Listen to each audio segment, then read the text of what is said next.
All right, everybody. Thank you so much for Feel joining like us today. Magellan. Exactly. Somehow this map. Well, we were chatting for a while, and somehow I've gone and spun this thing around. So it's I guess the old Pope style, where he cut the world Oh, in half for the Spanish and the Portuguese. But That was there's so. one. That was so awesome, though. That was so awesome, It bro. worked out I pretty think I can well. see I my was like, house from holy here. shit. No kidding, no kidding. That's hilarious. So thank you so much, Benfiquistas Worldwide. We got another edition, and today, it's just We're outside back. of Toronto. We got Ja Foste, Sergio. Hey, What's buddy, how's going it on, going? everybody? Man, the myth, Not the bad. legend. Yeah, definitely not the legend. Oh, It's for pretty sure. Oh, good.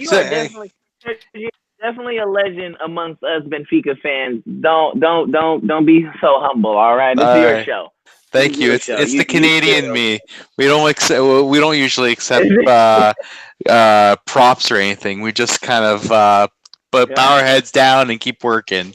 We, So the Canadians do a lot of this. No, a little more. No, we're good. no, I'm happy to be on. As probably a lot of people know, I've been online on Twitter since, oh God, I've been on Twitter since 2008, but I haven't really been as active as like I wasn't really active on it until like maybe the year that we had a great run, and that 1 week where everything collapsed against Porto, Chelsea, and Vitória Guimarães. So from that point on, I've been active on Twitter, and I've grown my followers, and obviously met a lot of new people, and it's been fun. It actually really catapulted when we went to the airport the year that Benfica came over for the International Champions Cup, and I met Mario for the first time at the airport. And from that point on, everyone kind of saw my shirt, and that shirt was "Eat, Sleep, Benfica, Repeat." From that point on, I kind of catapulted more into the realm of Benfica Twitter accounts. Now, I don't claim to be famous, but a lot of people seem to. I once in a while I'll run into somebody at the airport or even in town in Toronto. They'll know me and they'll be like, "Hey, I've seen you before. Aren't you Sergio Ja Foste?" I'm like, and the funny thing is, I don't like. I've had that name Ja Foste for the longest time. I don't even care for it anymore. But because so many people know me from that handle, I just don't change it. I just leave it like as such, right? So, yeah, it's actually funny. Legendary. I have been confused for Timo before too. Yeah. Some guy stopped me in the middle of the airport one time. He's like, "Hey, aren't you Timo?" I'm like, "Actually," because I had my beard going that day, and we were going to the Dominican, and I had a big full beard going on, and yeah, and they confused me for Timo. So Wasn't big in props to Timo. New York when we were chatting. Shout out to Timo.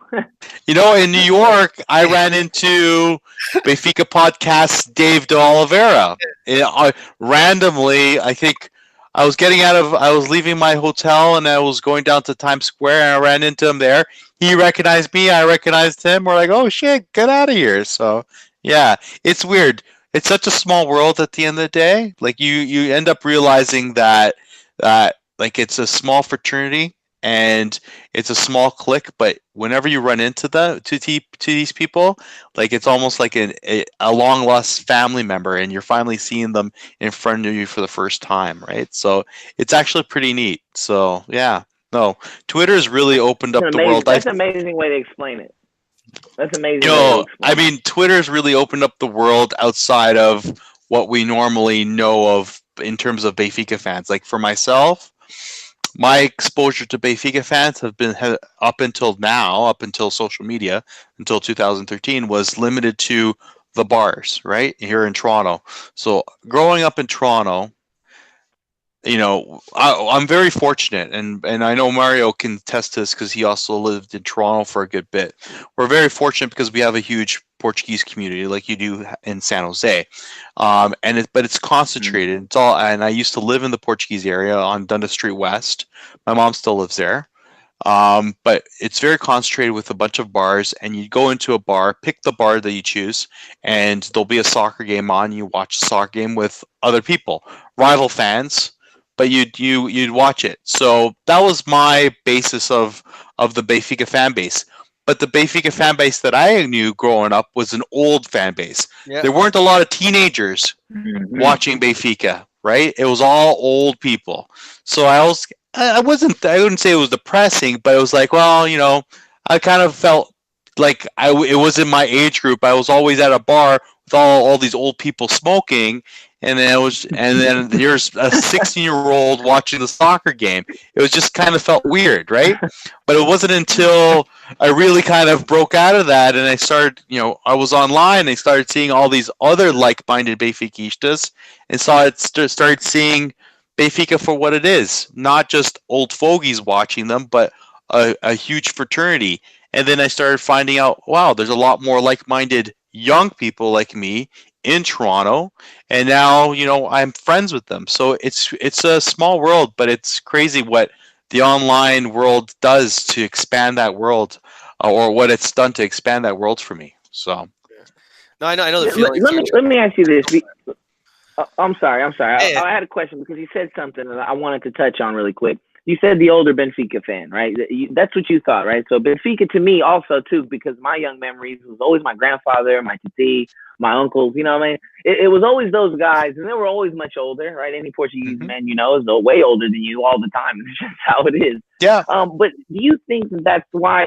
And I want to attest to this because to me, when I think of Benfica, honestly, I think of just class. We're a classy team. We're a classy fan base. The tradition is strong. Do you think that having those older fans kind of benefited us and how we look at the team and how we appreciate the team now as much as we do? yes, in a way, yes. I mean, they've basically paved the way for us. They the older fan base, I would say, they've gone through the rigors of the '60s, with success of the '60s, '70s, '80s, but they also experienced the '90s with us, right? So you've had your highs, and they've experienced the lows, and they've been able to pass that along to the younger generation, those experiences. So we've been able to handle the ups and lows a lot better than, I would say, other teams, because we've gone through them in our past history, and even in the most recent history. We're almost battle hardened, and a lot of that's come from the older generations, right? They've seen a lot, they've experienced a lot, and they've obviously passed it down into the newer generations, for sure. I would consider myself not the new generation. I consider myself now as part of the Generation X of Benfica fans, because there's a lot of people that I interact with online who do not know what it's like to suffer through 11 years of hardship during the Vales Vidu years. I grew up, no word of a lie, I grew up thinking Benfica was always winning. I grew up until the age of 13, 14. I grew up thinking Benfica was always challenging in Europe. I grew up, Benfica was always a top 4 or 5 team in Europe competing for the European Championship before the Champions League, obviously. And that we were always first or second in Portugal between us and Porto, or us and Sporting. I grew up with that until 1994. After that point, it kind of all collapsed.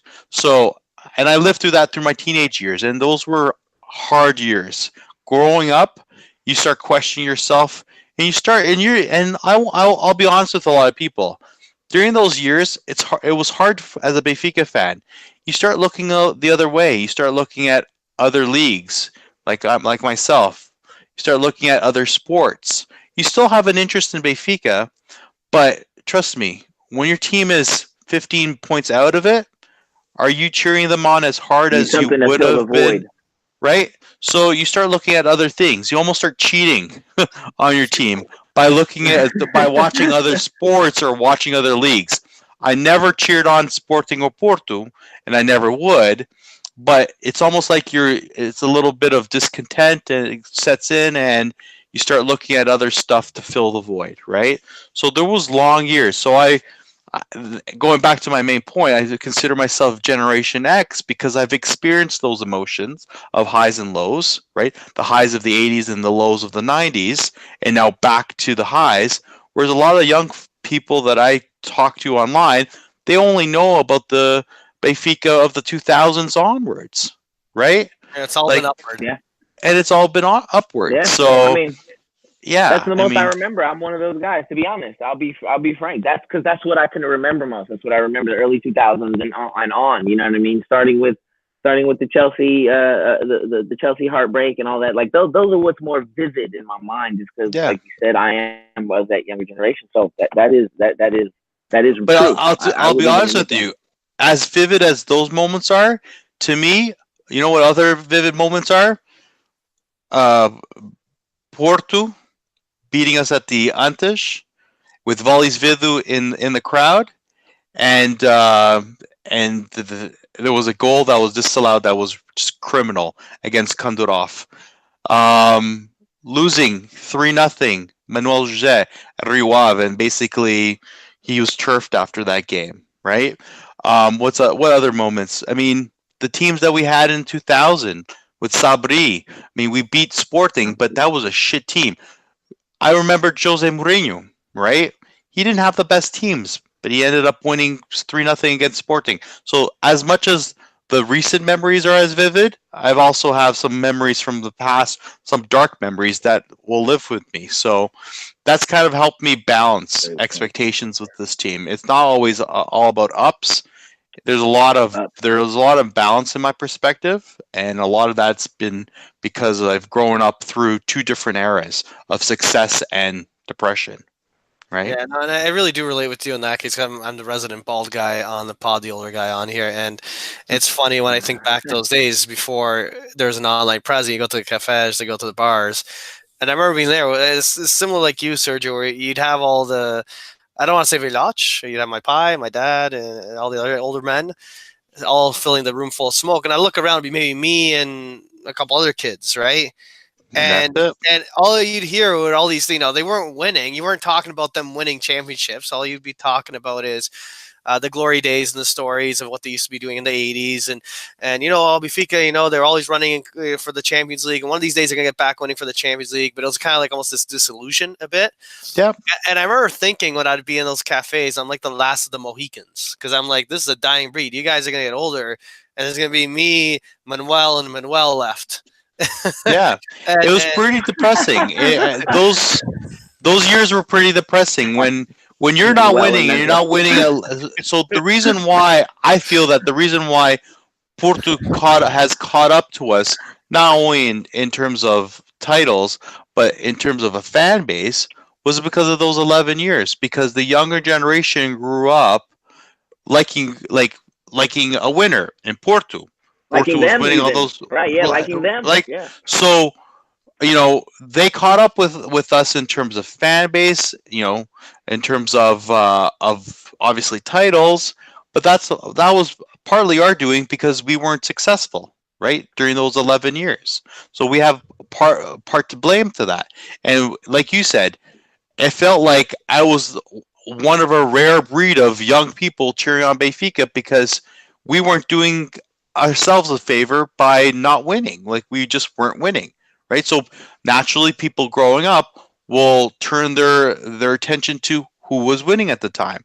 That's why there's a whole I know I don't want to get into hockey, but there's a generation of 40-somethings here in Ontario that love Boston, the Boston Bruins. You know why? Because of Bobby Orr. Because Bobby Orr and the Boston Bruins were winning in the 70s, and the Leafs weren't. So you had all these people growing up being Boston fans. Same thing with Pittsburgh. Pittsburgh was winning. Why? Because they had Sidney Crosby. So you had all this younger generation here in Ontario growing up. Had to be Detroit too, right?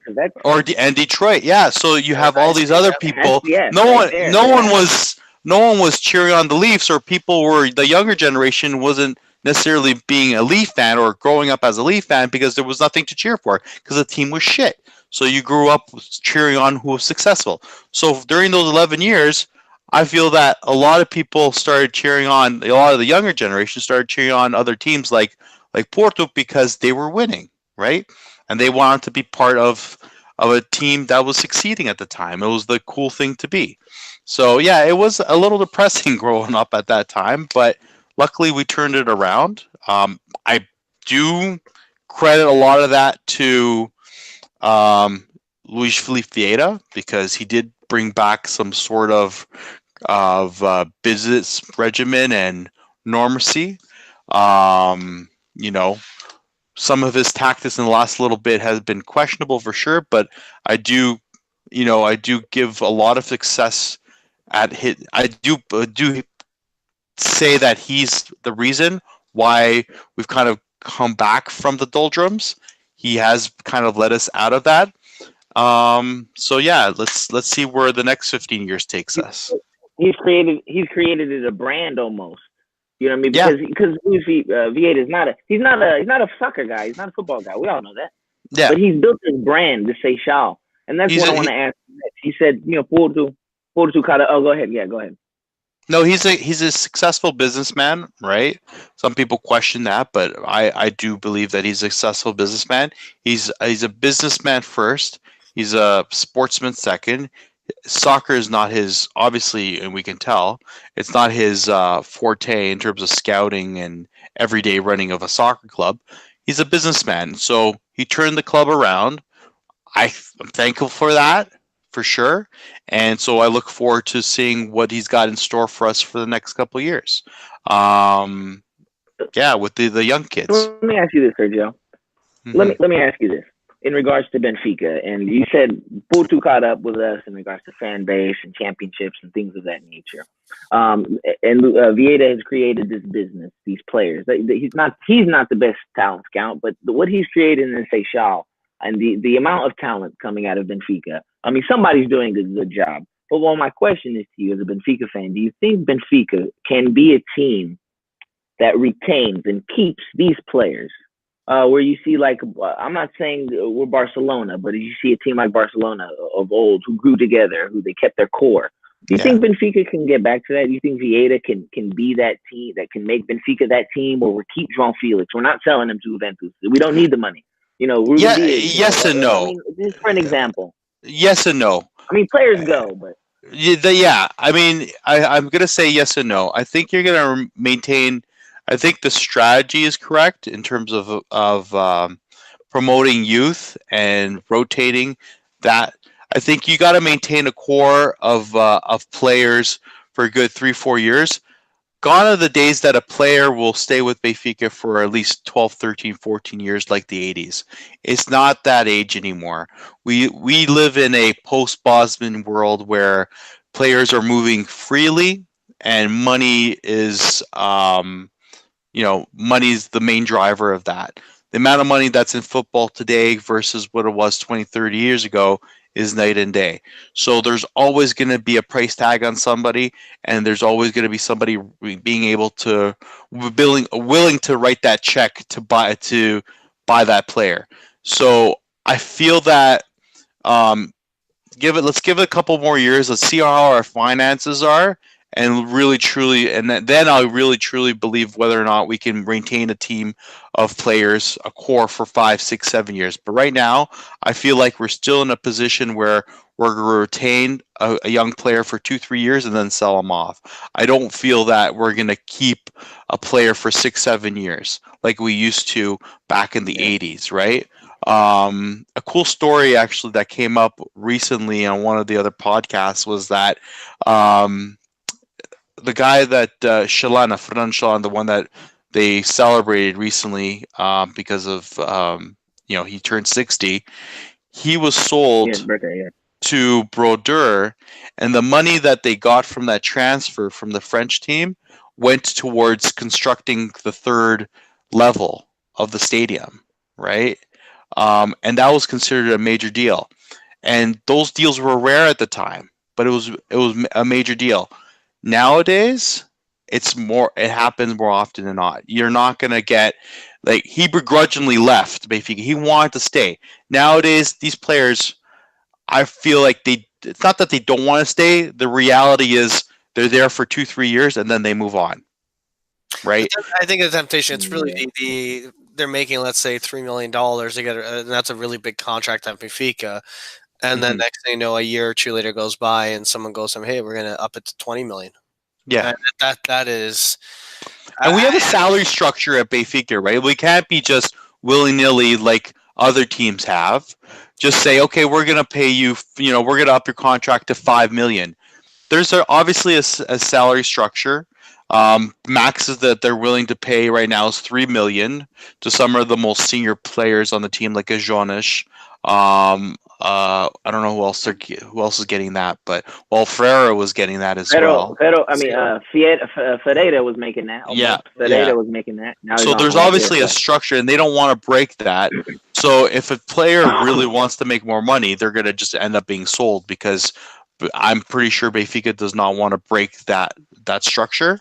But it's going to take them a lot more years for us to get to a point where we can raise that salary level and start offering more money to these players to therefore retain them longer. I don't think it's just going to happen overnight. It's going to take a lot more time. But the reality is, as long as you've got teams out there like PSG, Juventus, Manchester City, who are more than willing to splash $100 million on a player to buy them, those players are going to be seduced by that money and they're going to move on. And that especially applies to anybody coming outside of Portugal. Yeah, right? The Di Marias of the world, the Raul Jimenezes of the world, anybody who's coming out, it's a different story. If you've been raised in the academy, you obviously have a little bit more loyalty, I would say, to the team. But look at Renato Sanchez, 40 million, and ele foi despachado. He was sold after 1 year. Part of that was the club trying to cash in on him, but part of that probably told me that part of that is probably the player himself. I wouldn't say it's greed, but he got a huge offer from Bayern Munich, and he could cash in, right? Exactly, but it feels like right now the path we're on, if done correctly, and you kind of hope for the perfect storm, you got these billionaires that own these teams that have unlimited pockets, and it's almost like we're piggybacking off those billionaires. If City wants to pay 120 million for João Felix, I love João Felix, but they trigger his buyout 120. That's 120 million dollars for Benfica. You can knock down a quarter of the debt if you want with that. You can cash in, and at that point, it's not even about loyalty. It's just smart business. Yes. Right? I agree with that. It's just smart business at the end of the day. We just got to maintain this right course. Make sure that we're not overpaying for bums. Make sure we're not spending stupidly in other areas. Pay down the debt. Invest into Seychelles. Invest in other activities that are going to grow the business, grow the brand, and make more money. And then hopefully we're going to get to a level where we're making enough money so that we can be buying better players or keeping or retaining the youthful players that we do have for a longer period of time, right? Because it's all mutual, inclusive, right? At the end of the day, you maintain a core, they get better as a core, and then eventually start winning as a core. Yes, you'll win in Portugal, but hopefully the end goal, and my goal and your goal and everybody's goal is to win something in Europe. And hopefully you'll get to the point where you're winning, you're actually competitive in Europe, not being bounced out in the round of 16 like Porto, Benfica, and Sporting are always getting, right? We're not competitive in Europe. Portugal is not competitive in Europe. Porto, they might have a chance to get into the quarterfinals, but let's be honest, are they going to go get past the quarterfinals? Probably not. Benfica has flirted also with the quarterfinals. We're not at that point yet, the Portuguese teams, right? But really, part of it comes down to kind of the debt load these clubs built up. And if you sell 4 João Felixes at that price point, you pay off the debt, you talk about salary, all of a sudden you have interest payments, you don't have loan payments, that money all can go in salary. You can all of a sudden retain players, and there is a magic number. If you keep a core group of players for 3 years, that third year, they've hopefully gelled enough, and hopefully it's the right core that they can compete. You look at Atletico Madrid, you look at Monaco, what Monaco did. You look at what a lot of teams have done, where they But actually Mario, yeah. I want to get to a point where we're not looking at just 3 years. I want to get to a point where we're looking at 6, 7 years with Yeah, players, but I think right? that's where that comes down And to the then debt we're side. not selling them, and we're not selling them to pay down debt, or we're not selling them to make necessarily a profit. We're selling them because we've got better players coming up or coming in, That we right? and that's if, let's say, you have no debt at one point, the debt's fully gone, and in the future you sell another João Felix for Mm-hmm. 120, while that 120 now is all salary income to retain the rest Yeah. of the squad for long term. So that's the dream. That's the one area that in recent years I've had my gripes with Luis Vieira on a few items, but that is the one thing I believe that he's done right. I think that's the one dream that I think a lot of us share, and I think would be great. I think we can do quite well with it, and it's exciting. It's an exciting time, man. Like you said, like we because I'm we're similar age. We went through this dark period, but it's like this club's on a rise, and to kind of not only see us kind of slowly getting back there, but seeing these young kids, and I'm not trying to demean them anyway, but seeing these young kids that are used to winning, it's kind of funny because that's how the older guys we sang out with. That's all they talked about was that's what they were used to. Yeah. And the funny thing is the timing is impeccable because Benfica obviously benefited from third parties. 10 years ago, they were buying players through third parties, whether it be Doan or George Mins or other corporations out there. They were benefiting from third parties. Then they were tapping that South American vein of talent. Both avenues seem to have dried up. Obviously, third parties are no longer legal. And South America seems like everybody's going to South America, or the South American teams have gotten smarter or are demanding more money for their players, right? So Benfica seemingly has turned on Seychelles at the right time and started tapping the youth ranks at the right time because those two other avenues that we were getting players from have dried up, and now we're benefiting from investing in the Seychelles over the last 10 years. Whereas I feel like the other teams aren't there yet. Sporting, they had an academy. They haven't invested in the academy in years. Apparently, they're still sleeping. The poor kids are still sleeping on mattresses that were bought in 2002, according to them. And Porto's academy isn't as good as Benfica's. We all know that. And I don't know what their strategy is. Their strategy seems to I didn't still even be. know they had an academy. They have a youth program for sure, but it's not as advanced as Sporting or Benfica's, right? That's obviously my personal opinion. I'm sure Portistas out there probably disagree with me, right? Many would agree Because they have produced some good players. Yeah. They have produced What- Ruben Neves, I mean Diego is- Dalot. They actually did have João Felix until João Felix came over to Benfica, so they do have youthful players. But those are their strategy players. right now is What to I mean bring is, like, in a team older built on guys. Portuguese. Sorry? What I mean was Porto is the academy is I mean like Benfica. You look at Benfica and you can find Portuguese players on the team, like that are know what I mean, like that are Portuguese. What I meant, and that's what I look at Porto. I look at a team like Porto, and I don't.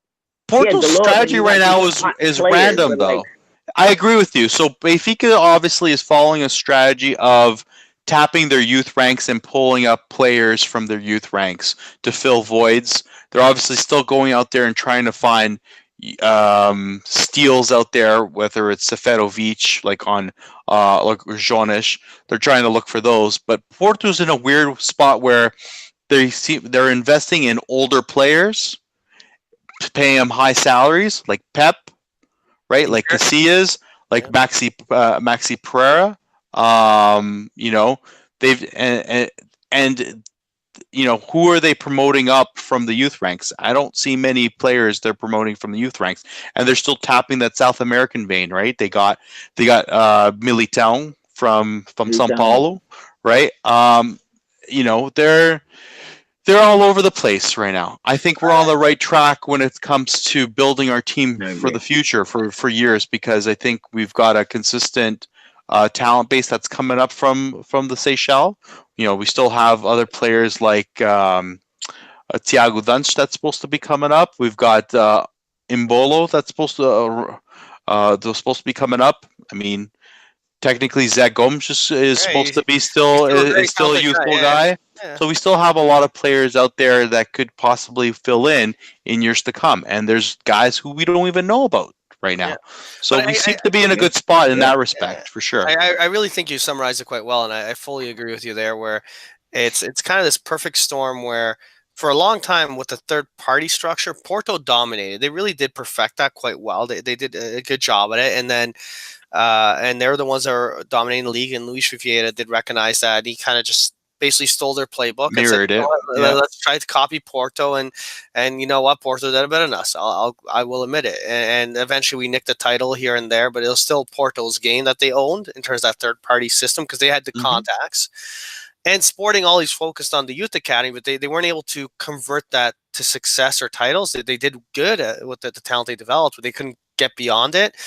Yeah. And then there's this weird part. The timing of the third parties eliminating coincided with we were already starting that youth side.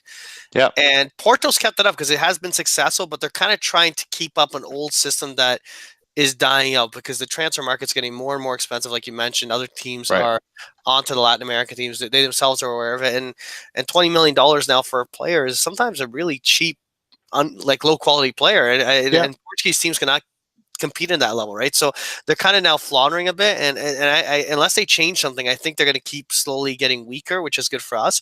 And under Bruno Carvalho at Sporting, they could play torch their youth academy and tried playing catch up with Benfica and Porto, and went to the transfer market just as the transfer market got quite expensive. And it was probably the worst time to do, and they kind of imploded. They destroyed their finances, and they're in a heck of a mess. And right now, we just got this perfect system coming up where we own 4 titles in a row. Porto got one, and I'm feeling quite confident right now. And if it doesn't happen this year, I feel like it is just going to keep happening, though, right? And Yeah. it's a You perfect gotta, storm. at the end of the day, you gotta play the long game, Yeah. right? And I feel that's what we're doing because Porto's Yeah. playing a game that in a season or two, these old dinosaurs, they're good. Casillas is a good player, but he's done, right? And a lot Yeah. of these guys are ending. Pep, I respect Pep, but he's done. And Yeah. these guys are not gonna get a transfer fee for Porto, so not gonna make money off Yeah. them. And they're gonna be stuck in a situation where they gotta plug an experience hole with no transfer money. And it's That's right. not going to be easy. So, Yep. anyways, it's good. I wanted to kind of maybe even step back to something a little bit more fun. Kind of looking at yourself personally. Out of curiosity, going through the time that you've had as a Benfiquista. That was fun. Yeah, it was fun, and I love this conversation. But thinking about, like some of your favorite items in a way with the club, like your favorite jersey, for example. Is there like one that always stuck out to you that always just from a certain era or time or recently or? Favorite jersey. So it's funny. The amount of jerseys mirrors the amount of money that I have. So I've been buying a lot more jerseys lately because I have more money now. Growing up, I didn't have money, so I couldn't buy many jerseys. Right. Um, so the one that kind of stands out is actually the one I'm wearing right now. This was actually, so I had an original jersey that I had when I was 10 years old. That was my first jersey, was the one that had Fnac on it. And I didn't have any other jerseys until I got this one, which was, I bought it on a trip back from Portugal. It's now been, 10 years? It's actually, if you can see it, Rui Costa on the back. There he is. Yes. It's Rui Costa on the back, so goes back at least 12 years. It's so worn and torn that the zeros completely come off.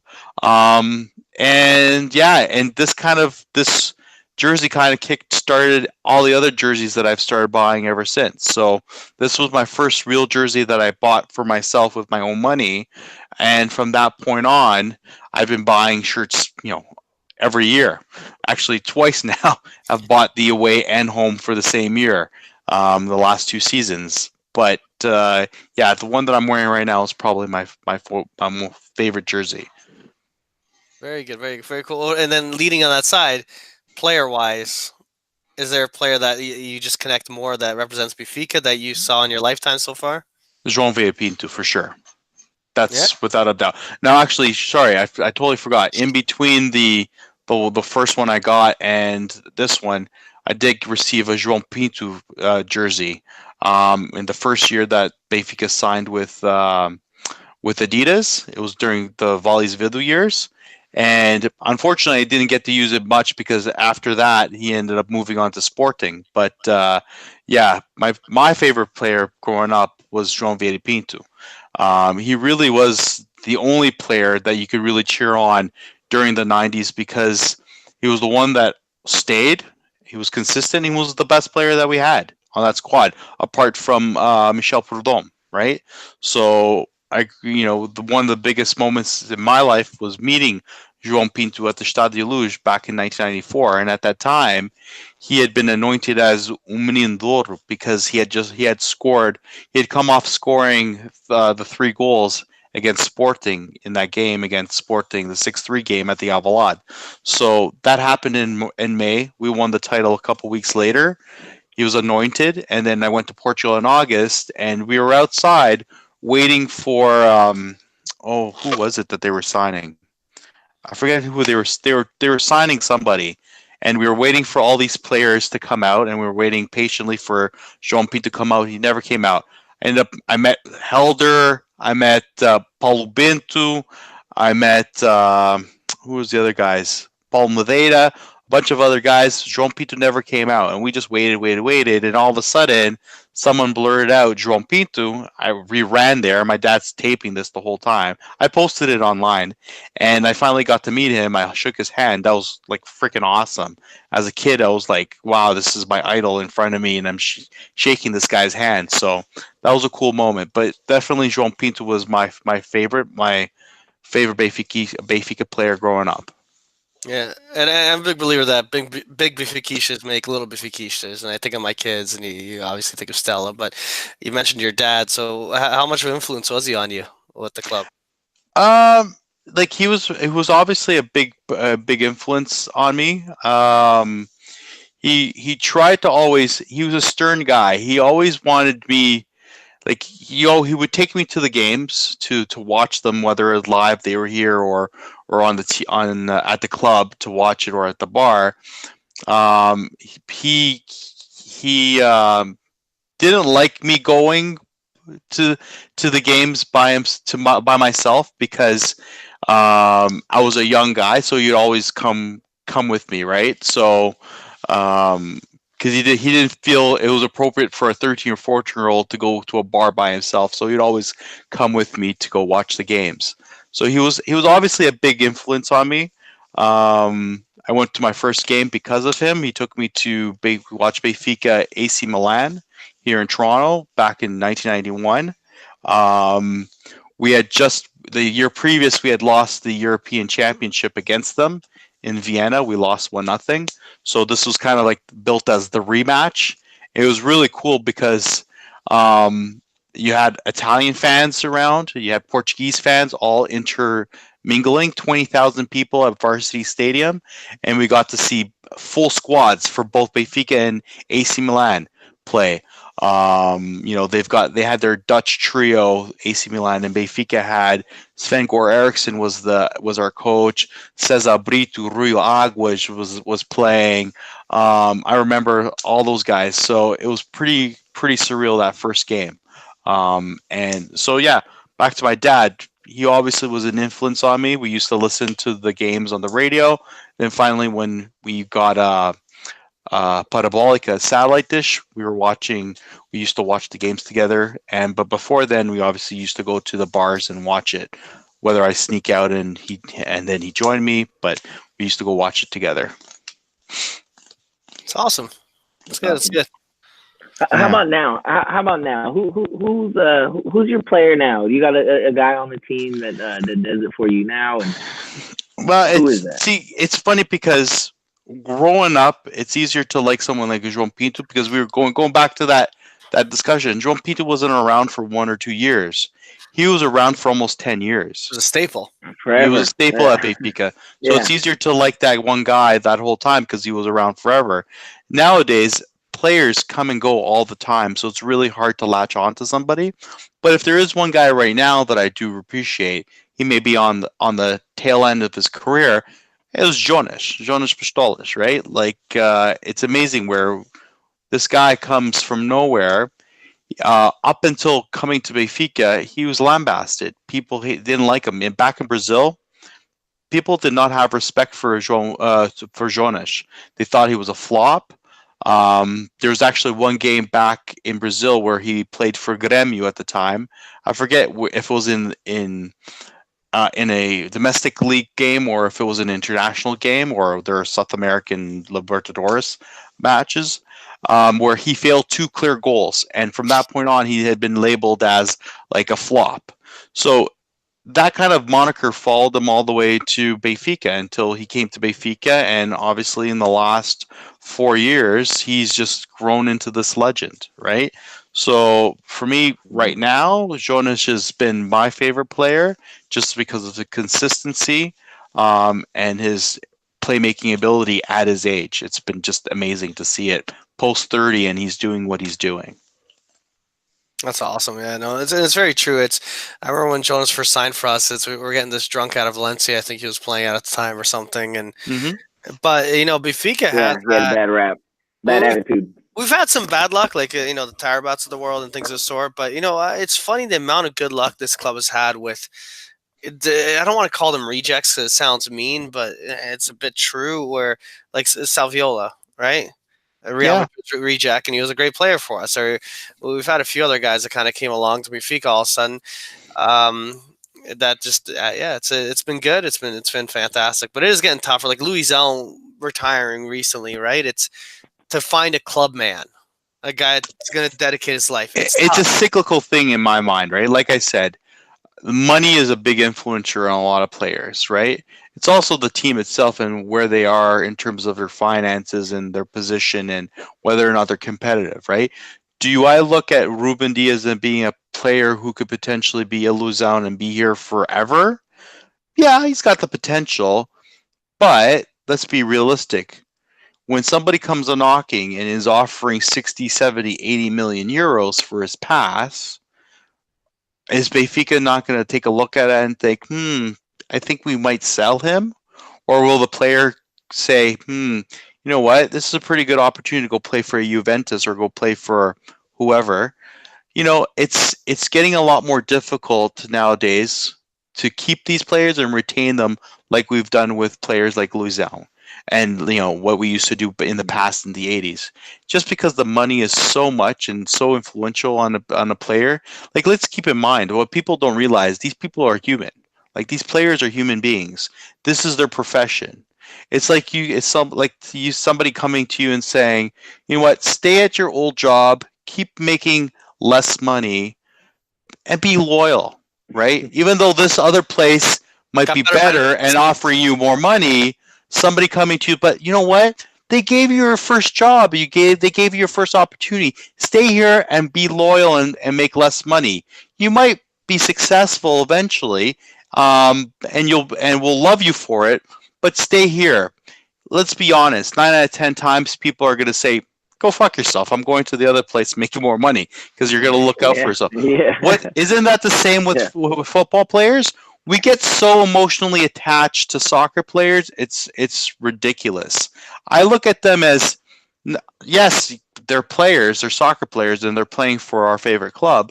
But I look at them as human as well. At the end of the day, if they're moving on, and they're not doing it in spite of you. They're doing it because they got to look out for themselves, because they've only really been trained in one thing and one thing only: soccer, and they've only got 10 years to exploit that talent until they retire, right? Unless they're engineers or they've gone to school and got a doctor in something or an MBA. A lot of times these guys, after they retire, they're done. There's nothing else for them, right? Look at some of the old Glorias. Yeah. Look at Veloso. Look at Cadit. A lot of these players, they fall on hard times afterwards because they're not ready for reality after the fact, right? Well, I didn't read fully into it, but I heard Carlos Martins got into the construction business recently. Right. Exactly. I don't think he's doing it for fun. Yeah. So you got to make money. So yeah, at the end of the day, it'd be nice to have a player as loyal as Luizão. I'm not expecting it at the end of the day because these people are human and they've got families to take care of. If they feel that the money that they're getting from Benfica is more than enough and they're comfortable, then you know what? That's their call. Like João Pinto, he didn't want to leave Benfica. He was comfortable in Portugal. He didn't want to leave Portugal. His family was in Portugal, and he refused to go to Barcelona. There was a massive offer when I keep saying fucking Valdez Vidu's name in this on this episode, but I remember being in Portugal and Benfica got offered this ridiculous amount of money. It was in contos at the time. This was, and I forget how much it was, but they were offered by Barcelona this ridiculous amount of money, and João Pinto didn't want to go because he had a contract for life with Benfica, right? It's rare to run into those kind of players. It really is, right? Because a lot of them, because he was just comfortable in Portugal. That's why when they cut him off and when they bought him out and they ended his contract, João Pinto was at the Euro at Euro 2000 and was in front of all these television cameras and could have gone to any team. Everyone was seeing his qualities. He got a great tournament. He could have gone to any team. And who did he go to? Sporting. Why? Because he was comfortable in Portugal. But it's rare to run into those kind of players.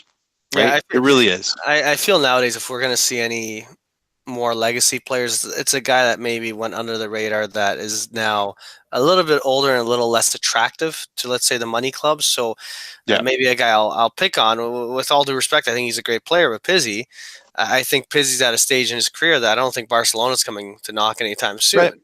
Right. Rafa's still 25. He's turning 26, but I don't think he's on anyone's major radar. And the clubs are looking at the guys like João Felix. They're looking at those kind of sexier, the younger guys, long term. The brand that these guys, because it's, to me, also part of the big money move that like Bayern Munich, part of Renato Sanch wasn't just Renato Sanch, but it was the marketing that they're buying. Right, they're buying an image, and the contracts with Adia and everything else. But that's kind of where I see maybe we can have some of these legacy players going on.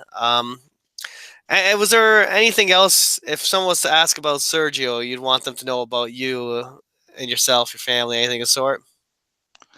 Like in terms of personal life or soccer, Benfica related? Benfica related, but whatever you'd like.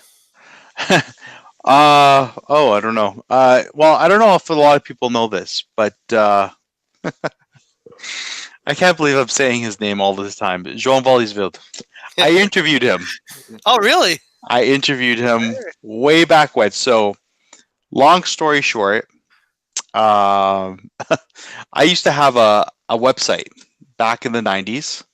Horrible time to have a website because we weren't winning anything. But I had a website. It was one of the first Benfica English websites on the internet, right? And I actually had a partner in Portugal who used to go to all the games and used to do what Tom from Portugal does. He used to sit in the press box and then go to the interviews afterwards and ask questions.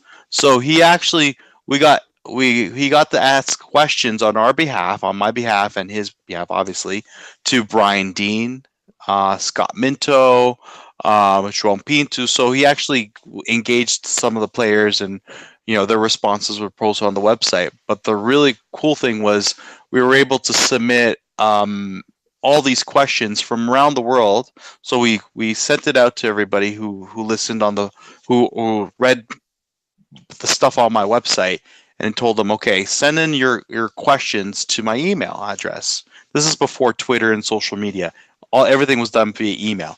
So people sent from around the world all these questions, and then we whatever was in English, we translated into Portuguese, and we sent it in to João Valdez, and my partner, he ended up going in and talking to him, and he scribed everything, and we posted the interview online, and we actually got that interview actually got an article written about it in the Record. And the craziest thing, I don't know where that newspaper is. It's somewhere in my house, but my name and my partner's name were in the Record when I was a teenager. which is insane. Like I never thought it would get to that point, but we were getting props for interviewing the Benfica president on a website in English in the Record newspaper. So that's probably something that a lot of people don't know about me, but I did. And the problem being a teenager is there's only so much time you can dedicate to the website. And at that time, I was going into university, so I had to actually make a decision of whether or not I wanted to continue it or if I wanted to shut it down. I ended up having to shut it down because it was just so time consuming. It was getting so big for one person and my partner that we decided, okay, you know what? It's probably just the best thing to do is just end it now and just close it up. So yeah, we left on a high, I guess you could say, but yeah, it was pretty crazy. Very cool. That's crazy. That's amazing. That's amazing. Yeah. That's crazy. Hey, so look, I got one more question. I got one more question for you, man. This rivalry week. This rivalry, man, we play Porto. We don't normally do this, but we play Porto on Saturday, man. What are you thinking? What are you thinking going into this game, man? In typical, so here's the thing. So I'm gonna be brutally honest with you guys. In the past, I would have thought that we were going into this game. Going into the Dragão. I always thought that Benfica was already down 1-0. Because we have something like we alluded to it last year when we lost against Porto at the Stade de Luz. There's this kind of mental blocker. There's some kind of I forget the word, but it's almost like we get intimidated by them, or it's somewhat of a mental block where whenever we play Porto, whether it's home or away, we turn off and we can't function, or we forget our system, or we forget to play as a team. That was the reality under Rui Vitoria all the time, and to a certain extent George Jesus, right? But under this guy, under Bruno Lage, I truly believe that there's a different mentality, and we're going into this match not so much confident that we're going to win, but I think we're going into the match 0-0. It's different going into a match down already 1-0 in your mind versus going into a match that thinking you're on an even playing field and you can take them at their own stadium. And that's the difference that I feel with Bruno Lage versus Rui Vitoria. If Rui Vitoria was still coaching today and we were playing the same way we were playing, even if we were only 1 point off of the leaders under Rui Vitoria, I still would have thought that we would have lost. And I would still think that we'd be going into the match mentally down 1-0. But now that we have Bruno Lage as our coach, I feel that we're mentally going in 0-0 on the level playing field. Not so much confident, but we know that we can compete against them. We know we've got a good squad, and we've got the tactics to be able to take it to them. And I'm hoping and pushing for a win. I believe that we can win. It's just a question of whether or not it's going to happen. Now, a lot of people, conspiracy theorists, will be out there and saying, well, if a certain referee gets nominated, forget it. It will never win. I'm not that kind of person. I don't think that way. I don't let the referees or the referee choices bother me so much. I think if we put in a good match, we'll get a positive result out of it. And a positive result could be a 0-0 draw. It could be a 1-1 draw, or it could be a win. At the end of the day, I feel like if we leave the Dragão without losing, it's still good. So my prediction, honestly, is probably going to be for a 1-1 draw on Saturday, just because I feel like they're both really strong squads, and they're both going to be at it against each other. And I don't think Porto's going to be intimidated by us, and I don't think we're going to be intimidated by us. It's going to be a trench game where it's going to be 1-1, and I think this is really going to come down to the final weeks where Porto has to play Sporting and we have to play Santa Clara. It's really going to come down to the final week, and whoever's ahead at that time will probably be the champion. But we've been the past few years having this, as a fan of the sport, going down to the final couple of games has been kind of amazing for the past several years. As a person that probably one day will have heart issues, I probably shouldn't wish for this, but it makes it fun to watch. You know what? It I think is. the Portuguese league. I think the Portuguese league gets such a bad rap sometimes, man. I think because we watch it all the time, you notice more than you would other time, other games. But uh, I just I like the league. It brings so much. There's so much rivalry. Sometimes it can get out of hand, and there's a lot of nasty things, a lot of nasty shit that's said between people. I don't get it. Try not to participate in shit like that. But I think the Portuguese league it's a fun league to me, man. It really is. Like you never know. Any day you can get a good game where you watching Santa Clara or Braga or Guimarães and Rio Ave. Yeah. Like you can get a good game on a Saturday. I think because we pay attention to it so much that we don't even appreciate it in the moment. There's a lot of good players, a lot of good Portuguese players, and like I said, I think it gets a bad rap sometimes. Yeah, I agree their with you own to a fans. certain extent because I mean, we're spoiled because we were exposed to EPL, we're exposed to the Spanish league on a every week basis, right? So we know what the quality is over there. We're never going to Of be course. at that level. We're never going to be that we're not going to be at that level of playing of quality. You know, I don't know what We're not gonna be top 2 or 3 in the coefficient, basically. exactly. We're never gonna be that, right? What we have is what we Right. have. We have a lot of emotion. I think what does happen is we do get the referees are intimidated. Referees are always nervous to make any kind of mistake, and you obviously see that. It's a league where, unfortunately, fouls reign supreme. Like we're too easy with the whistle. People fall down too easily.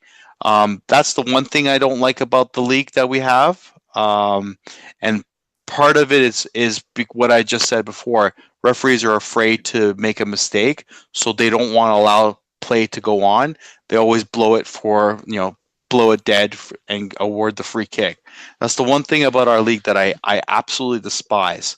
Because when you compare our league to other big leagues out there, per match, we have almost double the amount of fouls per match than, let's say, English Premier League or a Spanish league. And I agree with you. I think part of it comes down to we were talking about money early on. It's the opposite end of the spectrum. These referees are paid next to nothing.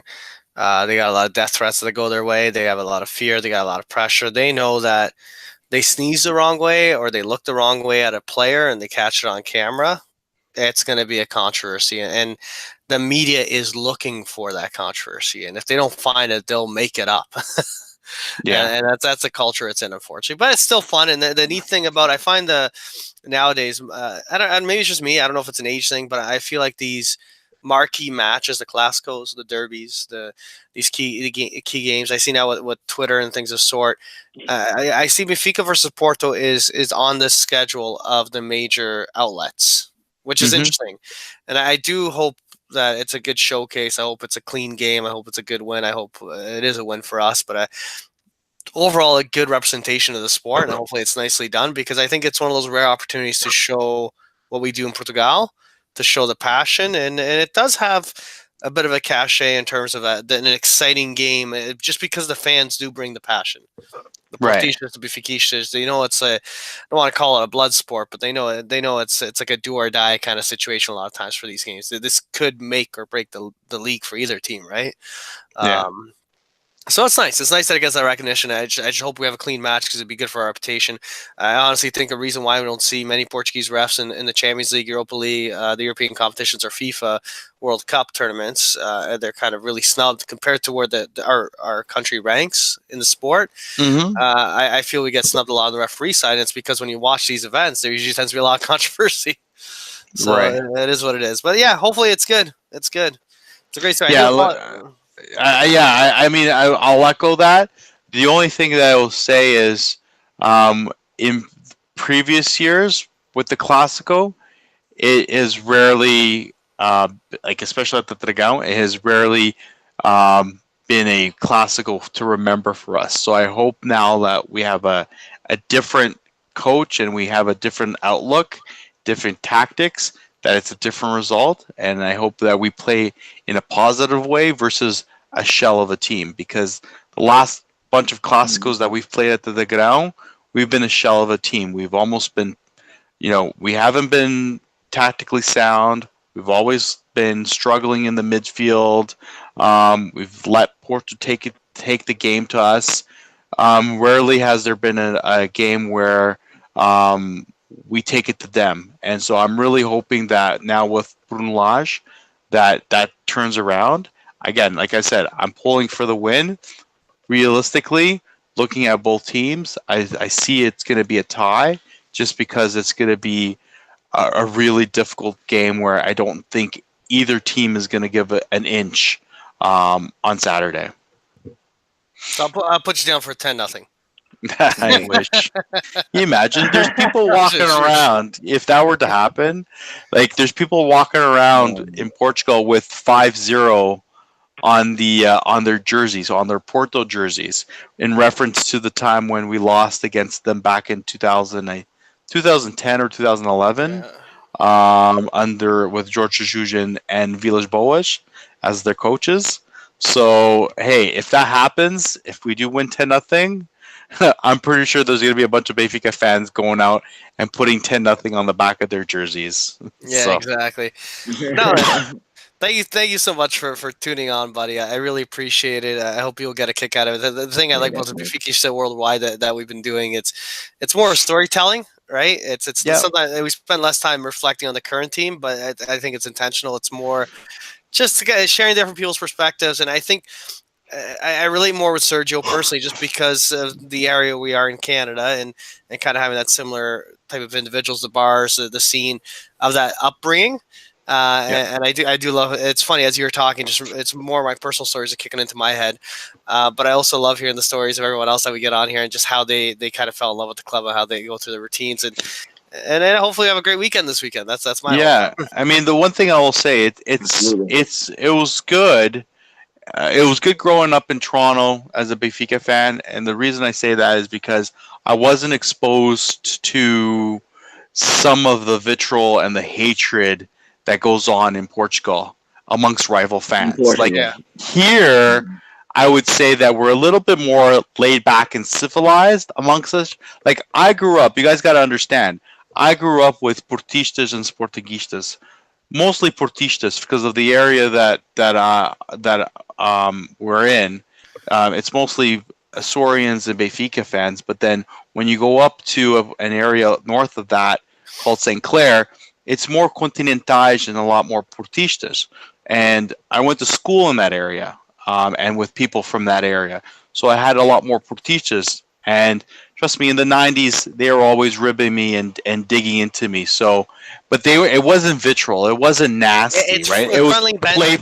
Banter. Right. It was friendly banter. So that's why I'm more laid back online, because I'm used to it. Online, I don't talk shit to people in a bad way.